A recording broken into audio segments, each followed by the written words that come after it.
idea is for everyone who's interested and excited about building in climate to hear from folks who have already been there, done that, and you are an old hat at McKinsey and you have been now you're a senior partner. You've been 30 plus years with the firm building around sustainability. So for our audience, Rajat leads the energy and material sector at the firm as well as the sustainability practice.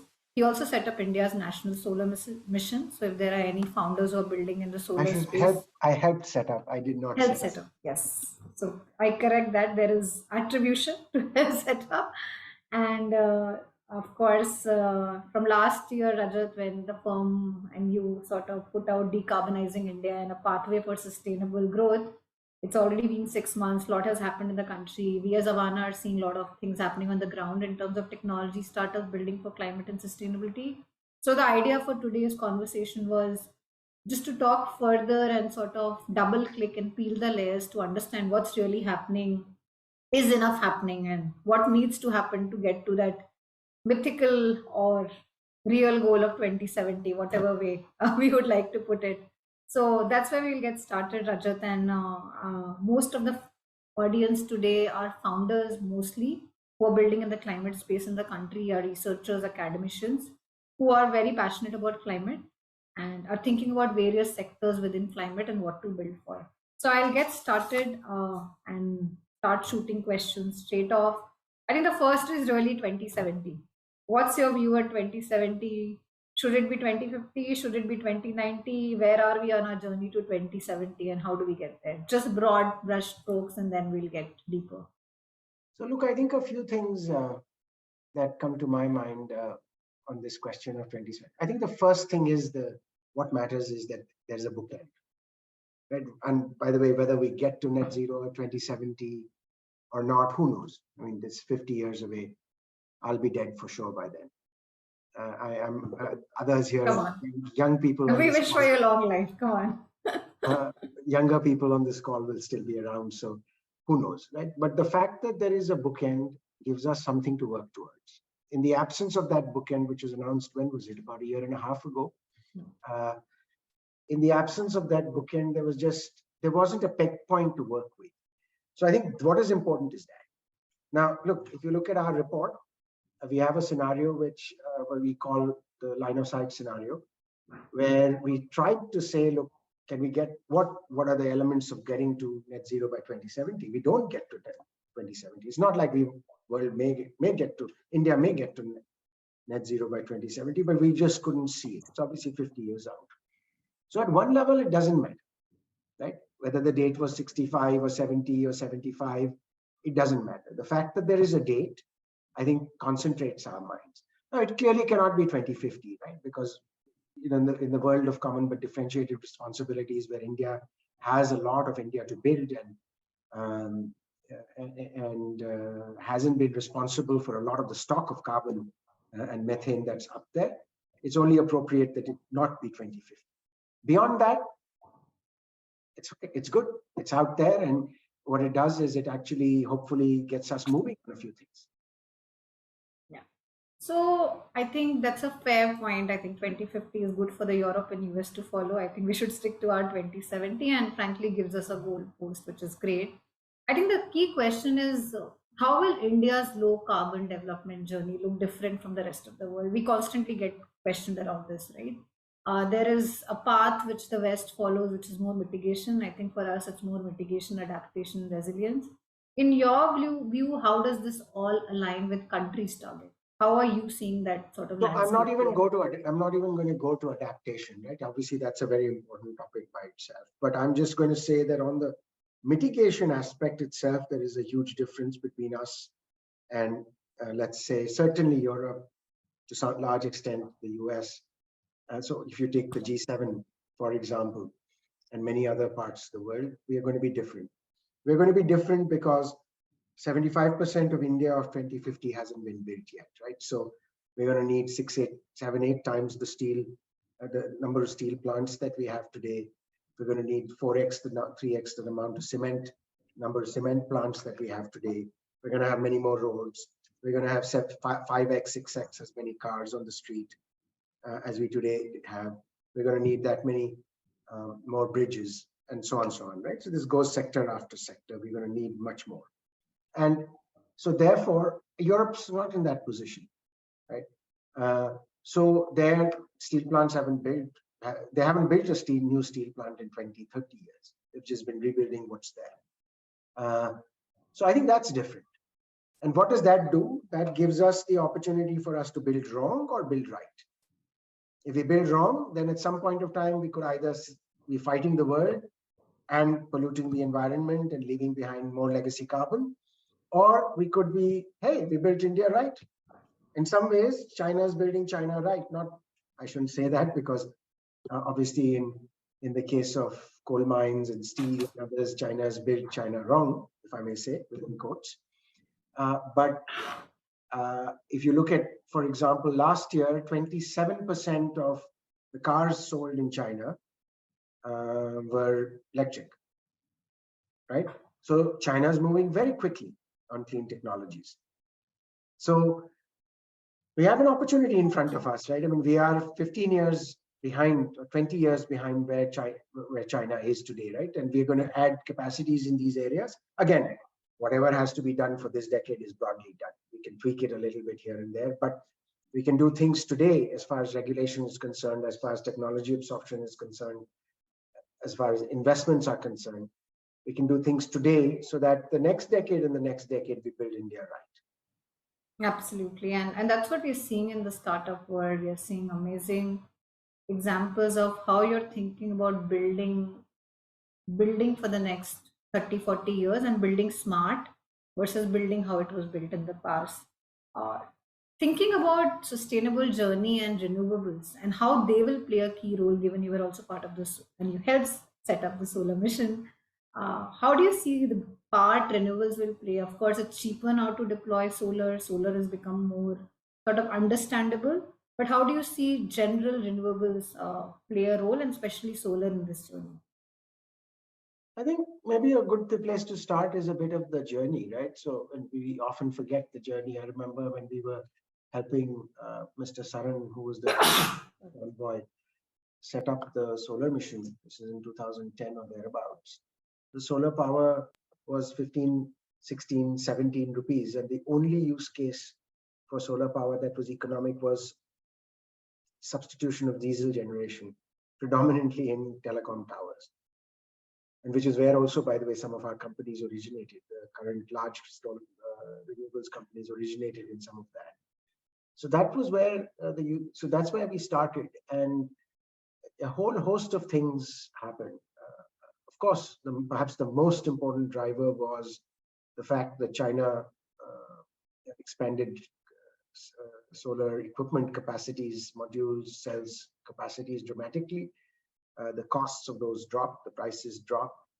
I think India did a smart thing at that point of time by through the solar mission, setting up a method by which there was continuous price discovery, and that power that was bought at 13 rupees, then 11 rupees, then 9 rupees, progressively lowering costs as generated when it was bought, was then blended with other power that was available. So the overall power costs went up by a few paise, and was therefore not visible in a sense. The cross subsidy wasn't visible, which allowed then for industry to come up on the one side, and then the government put other institutional mechanisms like the SECI to make it happen. So we then moved to overall on renewable. Same method was then used by many states, by the wind, on the wind side, and that led to us adding 9-10 gigawatts of capacity a year, and now having set the aspiration to add 50 gigawatts a year. And in fact, not just the aspiration, but they want to put bids out. The MNRE wants to put bids out for 50 gigawatts a year, which is amazing. That, I mean, just to put this in context, even the US added something in the range of 25, 30 gigawatts last year. Yeah. And I remember reading in your report that that is the only way to sort of get there, put out 50, 60 gigawatts every year out there. Yeah. So with that, and now that's the path we have to go on. And then when we go down that path, this is an infirm source of power. So we have to firm that power. And so how do we firm, and what kinds of storage will come to play? So what role will pumped hydro play? to firm up that power? How will demand management work? What kind of transmission will we have to add so that, if power is being generated here and being used in here in different part of the country, this can be appropriately done. So the whole host of challenges, right? And if you look at it, the investment, and by the way, we've made very little assumptions on nuclear in our report, though I do believe that that should be a part of the solution, a substantial part of the solution. 50 or 60% of the total investment is not in generation. It's in transmission and distribution and in stabilization of the grid. So I think that's the path that we will have to go towards.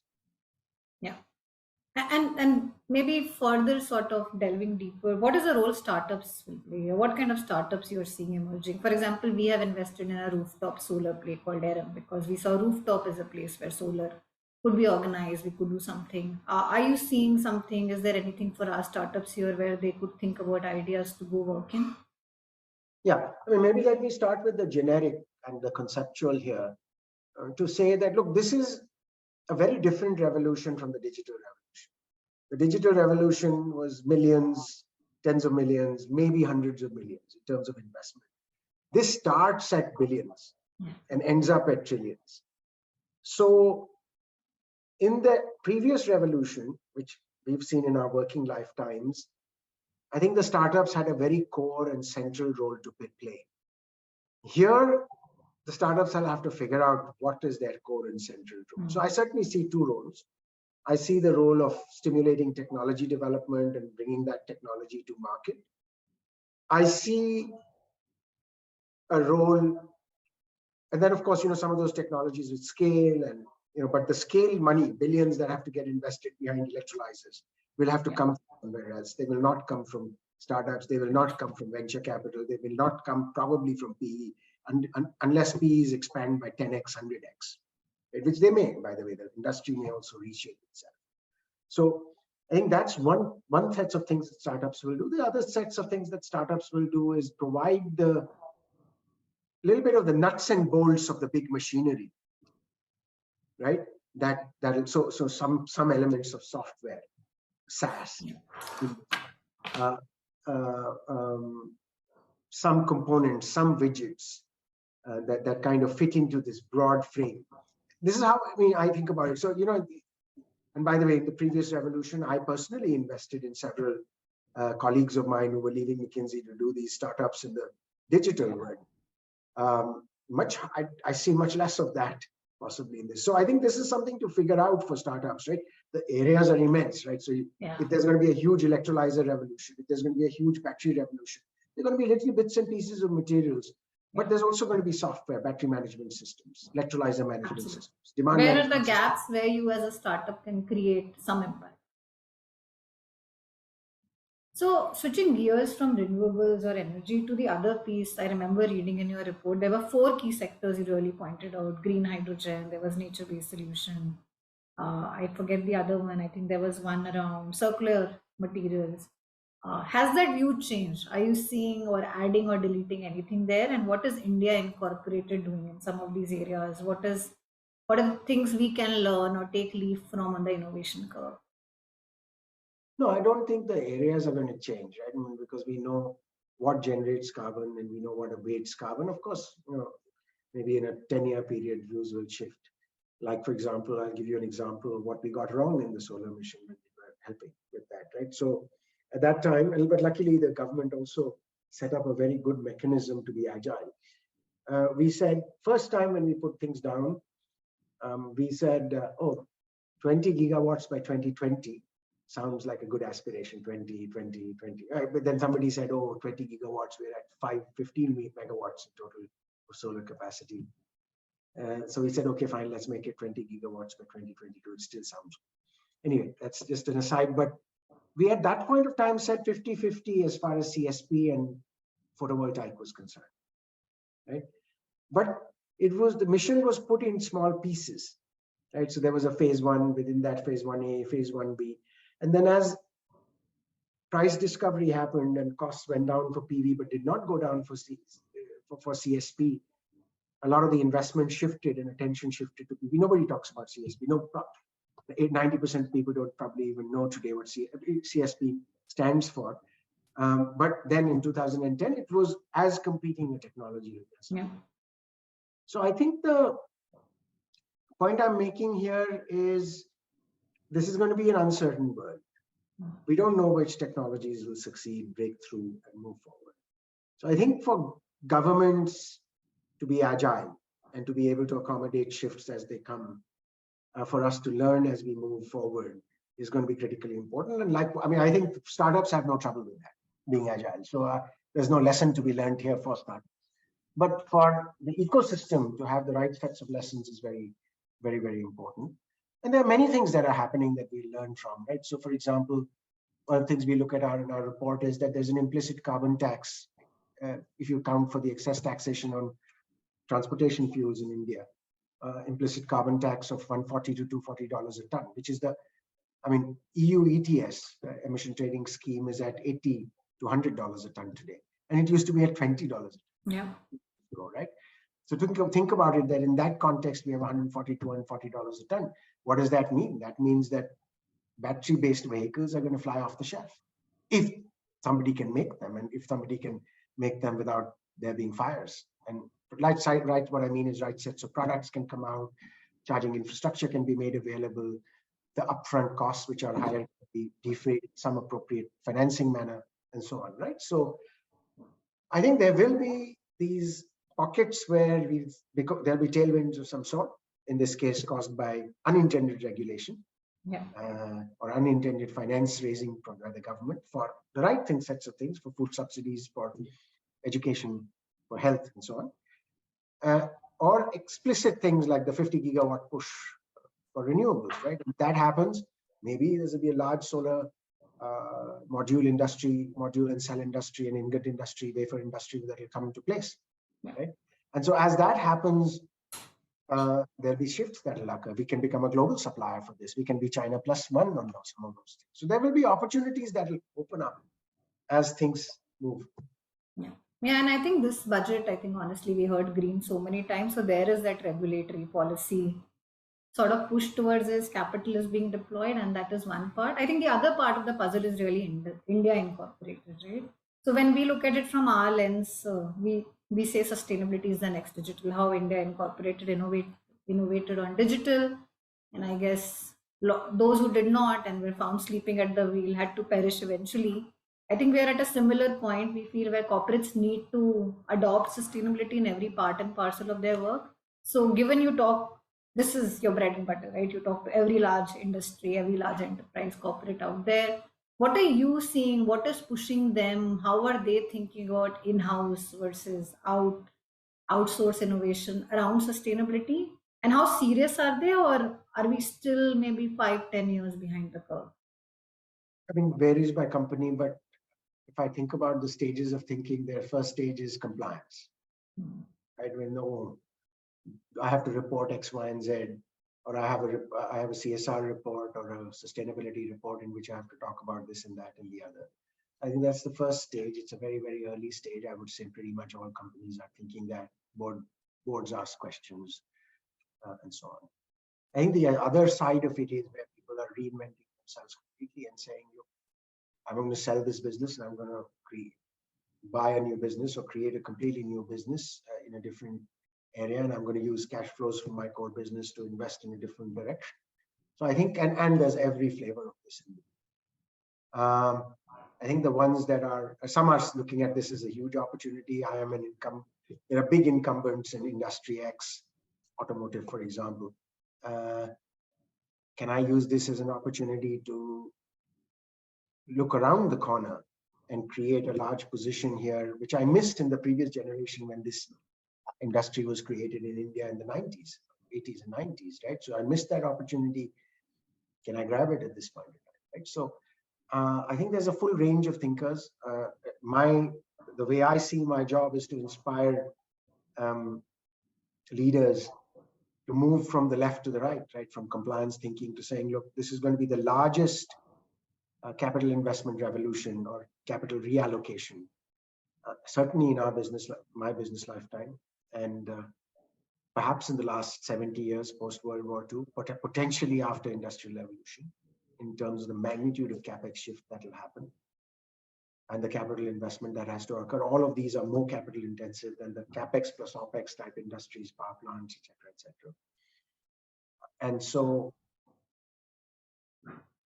this idea of let's build new businesses is something that everybody has to be thinking about in the relevant sectors. I mean, it's not a huge deal for IT services or within the bank's own workings. It is very important for banks lending, corporate lending particularly, or business and project lending.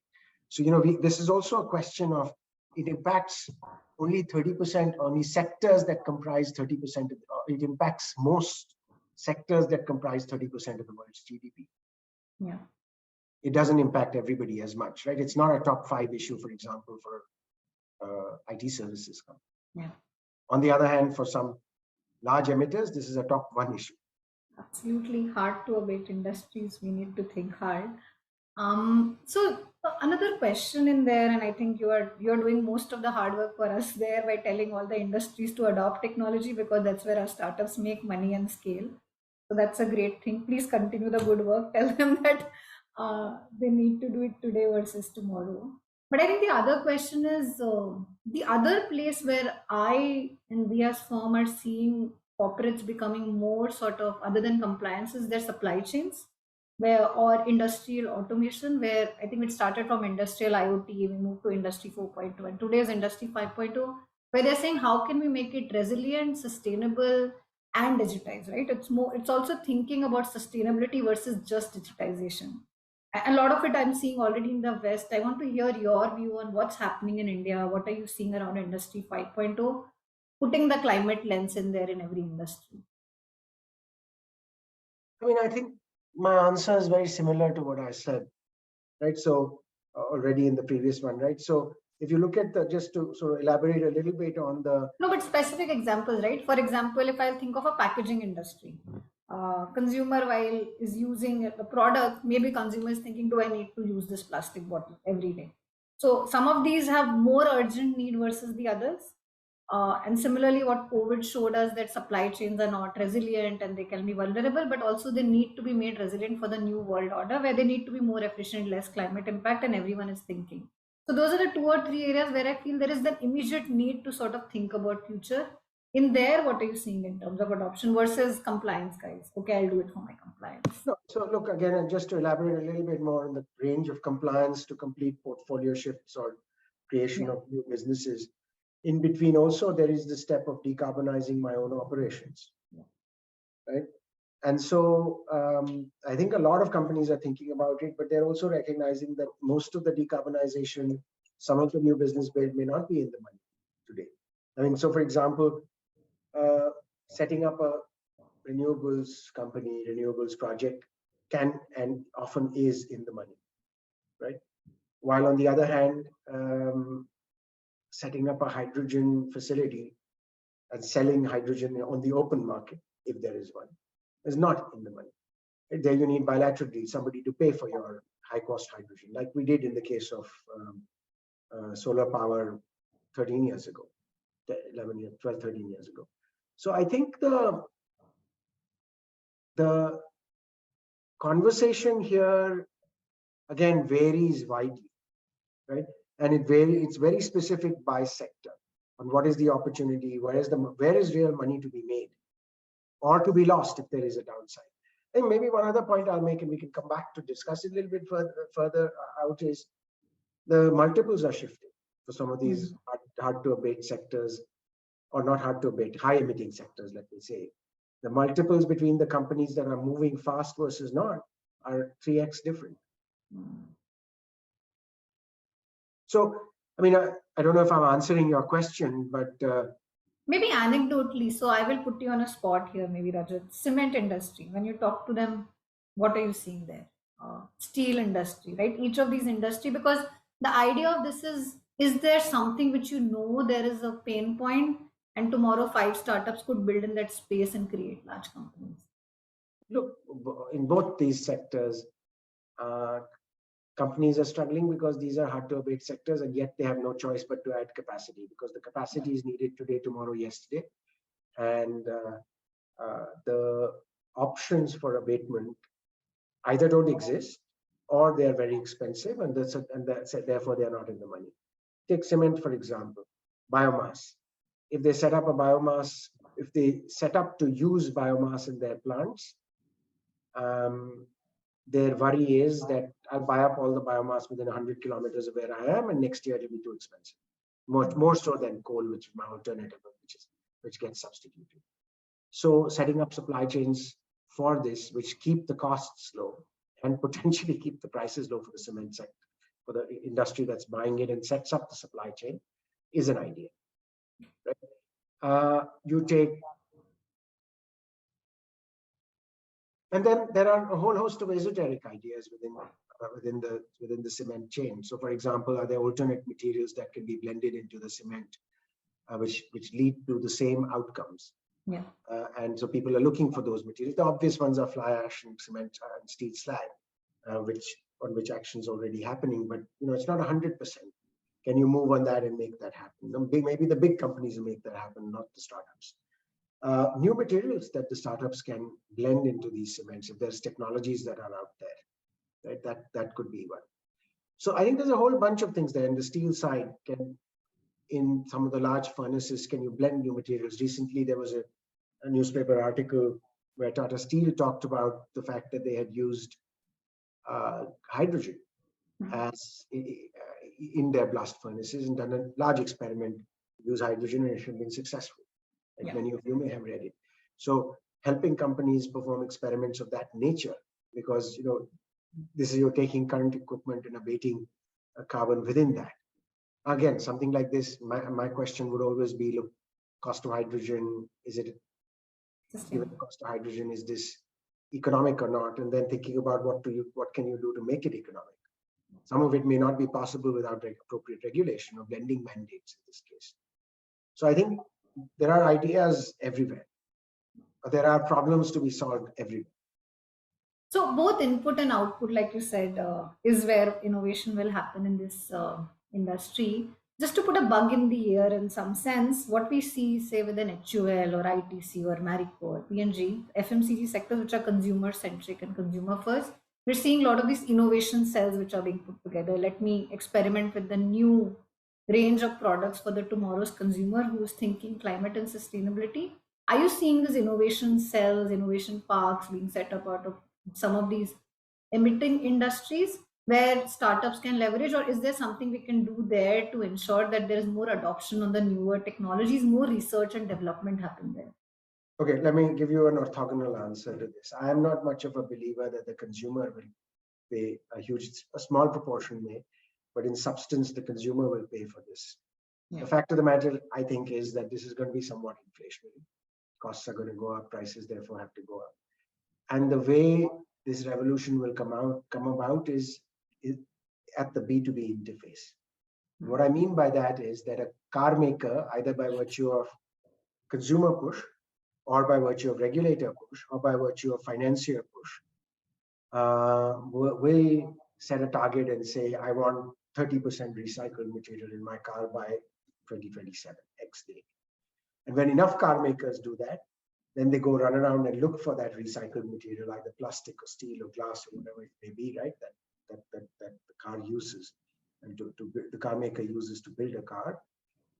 And when there are shortages of those recycled materials, then the prices of those recycled materials go up. So to me, the way this will get paid for is going to be through the B2B route and not the B2C route, at least at scale. Yeah. And this may be just because I'm an industrial guy, not a consumer guy, but this is my opinion. No, and that's true, right? It's the paying capacity of us as a country. There is top 0.1% and there is the remaining. I don't think it's only India. I think globally, because there'll always be segments of consumers. There'll be the woke consumers, right at the top of the pyramid. Which we like to call the avocado segment, and then there is the remaining. And then there is a whole, even in the US and Europe, right? There will be those. So this is not going to be, by the way, the consumers will, the way they will drive this revolution is that they will vote in a certain way. And those regulators will then push the companies. Yeah. That's the way the consumer, in my view, will drive this revolution, where it's going to be a B2B revolution. At least in terms of making it economic. And to make sure the prices rise to take into account the additional costs that have to be incurred. And by the way, in this process, we will also have to make sure that if that inflation, if inflation, I mean, and to the extent costs decline, great, right? And renewables is one example. Partly also because, there are some hidden costs to the renewable which our grid is carrying today, right? So some of these things are not completely transparent either, but be that as it may. Costs will decline, but they still in part still be inflationary, somewhat inflationary. And so therefore, we also have to have mechanisms to take care of the poor. Yeah.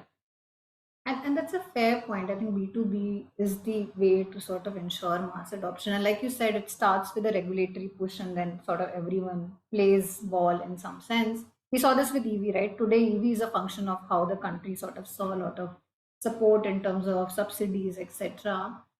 Are you seeing Just other on that one, areas? I don't believe it's FAME that got EVs going now.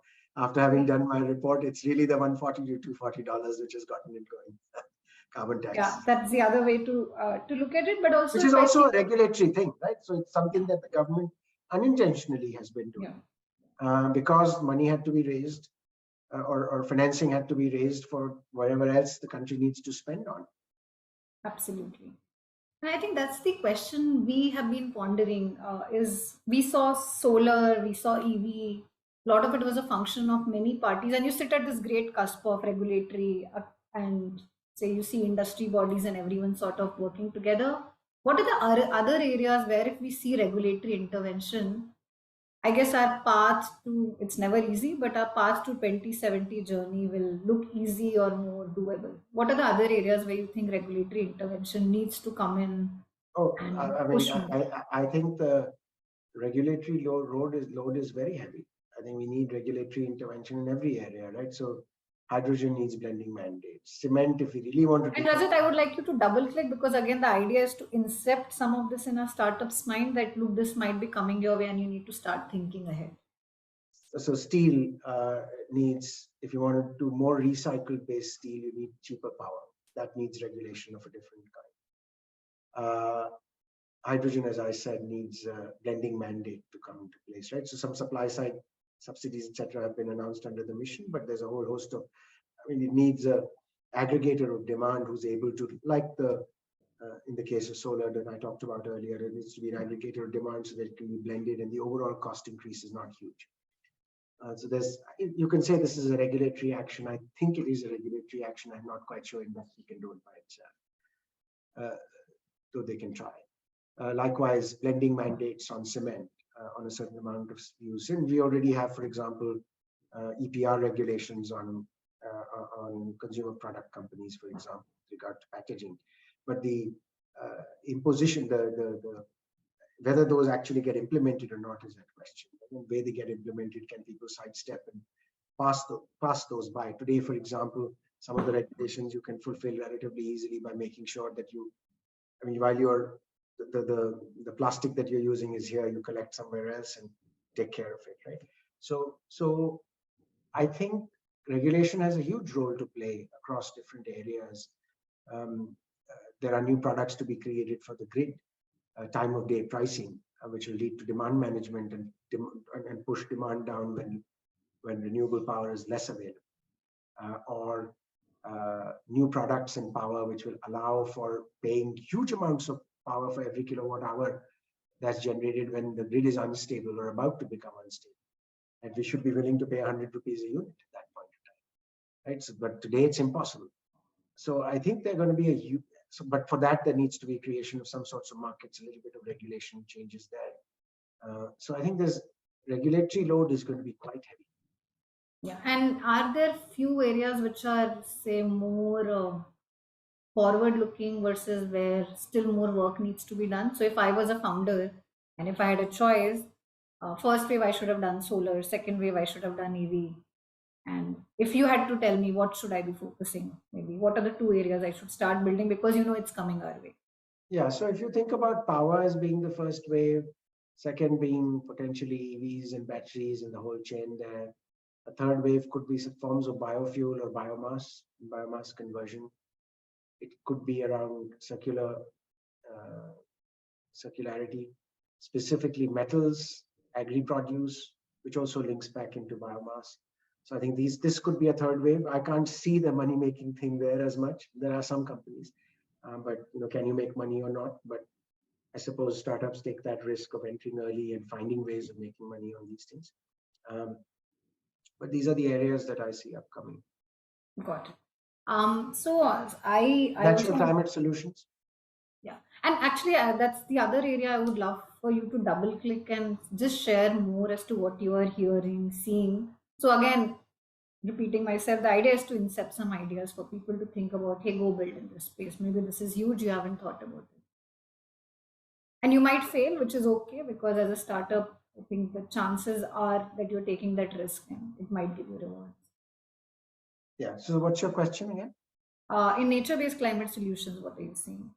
So, I think the agri chain, very difficult to find. I'm expanding. This is not just nature-based, but basically, let's say for the plays around carbon credits.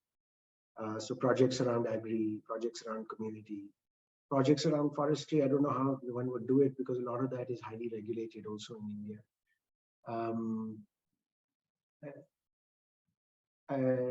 I think all of those are valid areas because with what happened at COP26, I think, with the Article 6, those markets are seeming to get revived. Now, there's been a short-term push on those markets.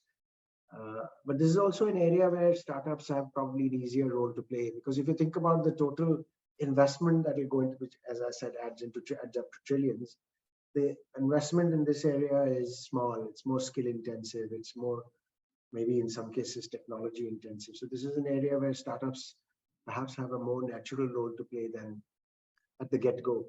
Yeah, and I think there we are seeing a lot of starters. We are also seeing the flip-flop that one day you are able to sell it to the world, one day you're not able to sell it to the world. So I think it's all a journey. But I think again the question is the quality, the accountability, the traceability of these credits, right? How do you ensure that what you have is like sacrosanct? And I think startups are thinking ahead on that. Hopefully, we'll see some large outcomes. I don't have any more questions for you because I also want to ensure that audience gets enough airtime from you, and there are quite a few. So, what I would request the audience is if you can put in the chat bar or make yourself come out of mute and just share the questions that you have.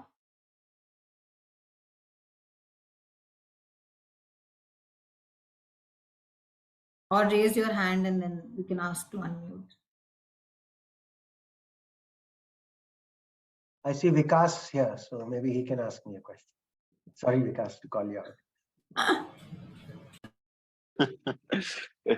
Thank you, Rajat, for calling out. Yeah, so maybe you can make better comment. You can also make better commentary and better answers to some of the questions that Swapna asked than I did. No, you did a fabulous job, Rajat, but would love to hear Vikas as well.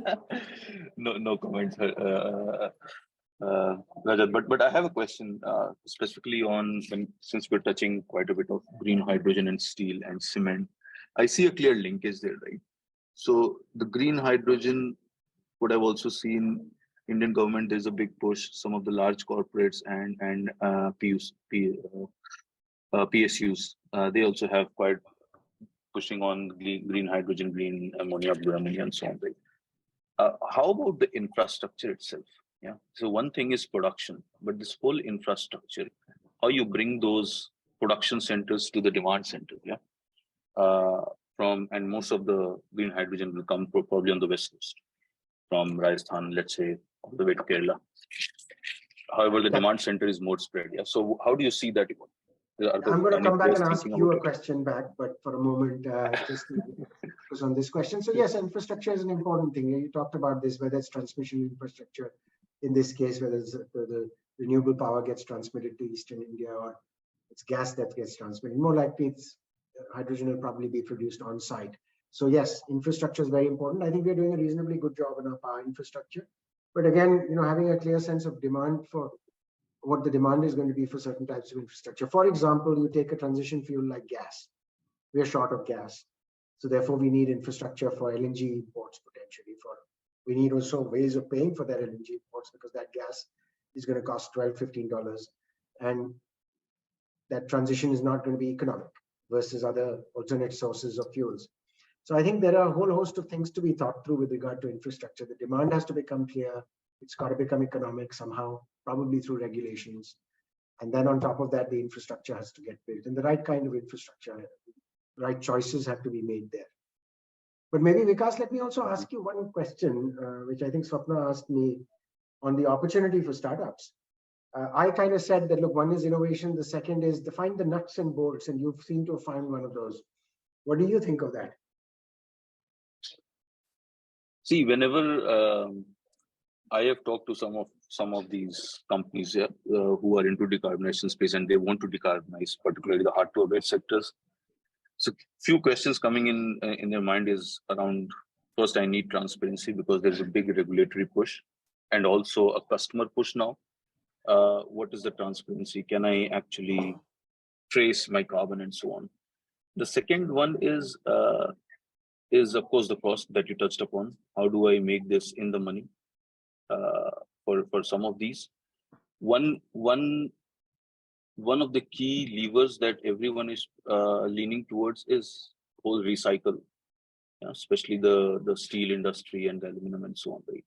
Aluminum has been doing it a bit more than the steel, but that's also in the money for many of the players. So using scrap steels, using scrap aluminum and so on. So that is one area where I see the recycle thing will come in, because that has a direct impact on your carbon emission reduction, and will be in the money much faster than a green hydrogen or some other levers, or even carbon capture, which is both of them are in nascent stage of development. Yeah. Yeah. So maybe just let me take Adarsh's question. Should I do that, Swapna? Yeah, it's similar hydrogen question. So yeah. So look, I think if I think about, sorry, were you going to say something, Adarsh? Okay. I would see three horizons of hydrogen development. I see a short-term horizon where either some experimental things will happen, somewhat like the 15, 20, 30 megawatts that happened, the solar mission right at the beginning, where there'll be some bilateral deals by which, or if some kind of a demand aggregation agency gets put up. In that case, it was NTPC Vidyut Vyapar Nigam Limited, NVVNL, which became the aggregation agency. So I think one is that simultaneously there's opportunity for India. Surprisingly, India is very competitive potentially on hydrogen manufacture. So I think the second thing could be as a vector to transport energy, and it will not be hydrogen that will be transported. It will be either ammonia or potentially DRI that will get transported. I don't think this. I can't see a third obvious vector in the short term. So I think that's the first set of things that will happen in the short term. The second set of things that will happen is hydrogen at scale for domestic as a substitute for the current uses. So for example, refineries or urea or ammonia uses, where if once the economics start working, or if the economics can be made to work through blending mandates or appropriate maybe subsidies, even some of those could be huge, but nevertheless, if one can make them work, then that will be the second horizon of opportunity. That could be reasonable scale opportunity, because India is a huge market or huge user of hydrogen today, gray albeit. And then the third horizon is going to be the steel and long haul transportation, where technologies have to come into play, things have to be proven, regulation has to be, like I said, in the steel, we need $50 of carbon tax, carbon price for it to be economic. So I think those are the 3 or 4 horizons of use of hydrogen that I expect. I don't know if that answers your question. Thanks, Adarsh, for the question, and thanks, Rajat. I can't hear Adarsh, so we'll assume we addressed him. I see Dr. Priyal, your hand raised. Would you like to go on the mic and ask your question? Yeah, thanks. Can you hear me? Yes. Yeah, all right. So thank you, Rajat. First of all, I mean, very insightful, the lay of land that you have kind of laid down. And my question is, we are talking about the TRL, which is the technology readiness levels, right? And we have 4 or 5 or maybe more in terms of the alternate or renewables. We talk about solar, we talk about hydrogen. Obviously, we have the battery. We have biomass / biofuels and so on. So in your view, from a TRL standpoint, and of course, there are economics added to it, and you talked about subsidies, you talked about regulations and so on. So it's carrot and stick. But in your view, where do you stack these up? So number one question. Number two, it's a centralized versus a decentralized among these. For example, hydrogen, typically it's a centralized, production vis-a-vis a solar, which could be a decentralized plus a centralized, right? So you have, Swapna talked about the solar rooftops. To me, that is a little bit more like, decentralized, right? You generate it on your house, you use it within your house, there's a way to pass it on the grid, etc., etc. So how do you see, for example, these two elements and comments on it? I think the first one is a very complicated answer. I don't think you can stack. Except at a very high level, you can't stack these up. I think because based on the geography, even within a geography like India, there are sub-geographies on where the demand is, what the use is, what the alternate for that use is, right? In some cases, if you take hydrogen, for example, hydrogen can be a substitute for natural gas. It can be a substitute for naphtha. It can be a substitute for diesel. It can be a substitute for coal. And so there's a whole range of substitute things that it could potentially substitute. And hydrogen is very competitive in Australia, India, Saudi Arabia, Chile, maybe North Africa.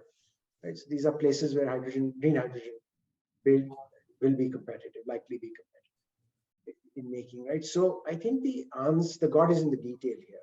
You've got to look at the use case. What does it substitute? You've got to look at the supply point and what is the supply cost. And then in a very detailed manner, assess what makes sense and what doesn't make sense. And of course, the joker in the pack here is the regulation in that market.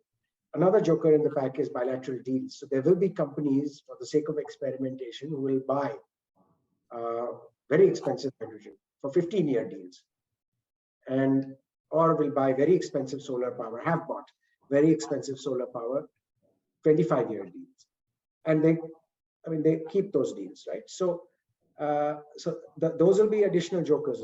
So the answer is not an obvious. The obvious answer, high level, is what I described. Right? It started with renewables. It'll go to automotive.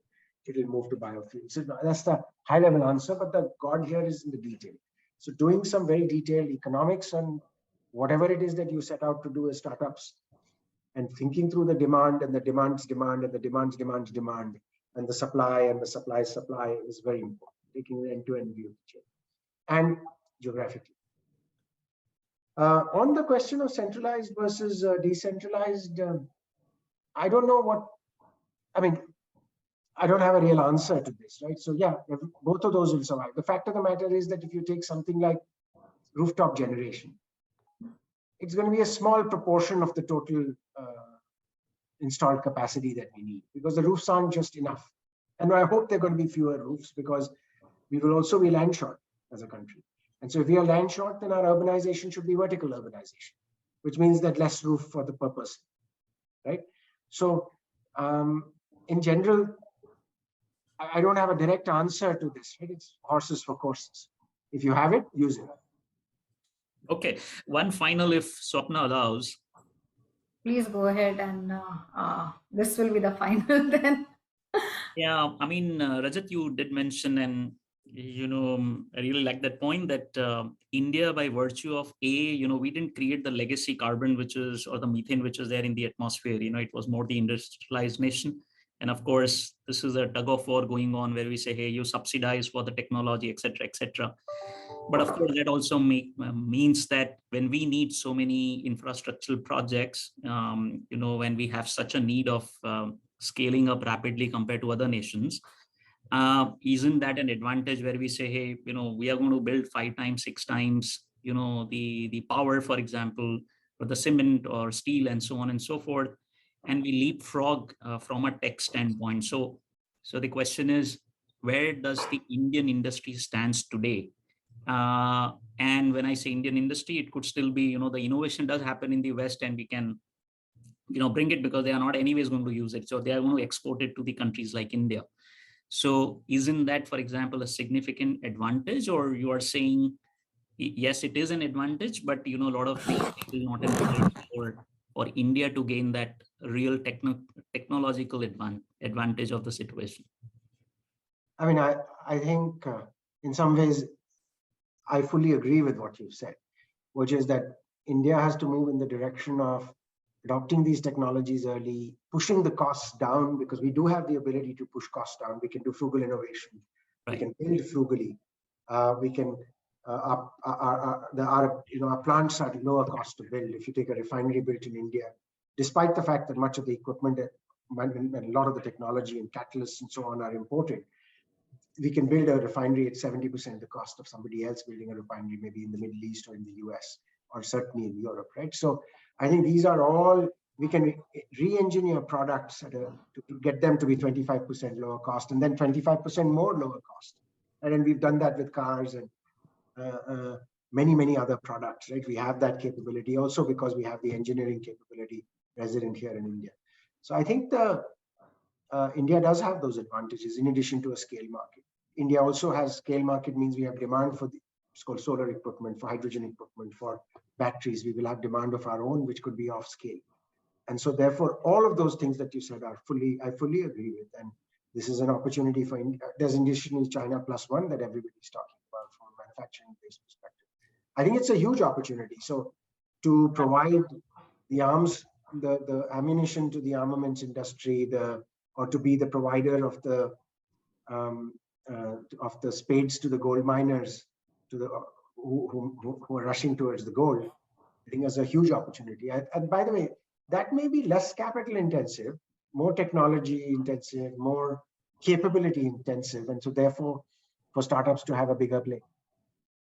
Right. Yeah. Thank you. Thanks, Dr. Priyal, for the question, and thanks, Rajat. I'm going to cut the other questions short here because we are almost at the end of the hour.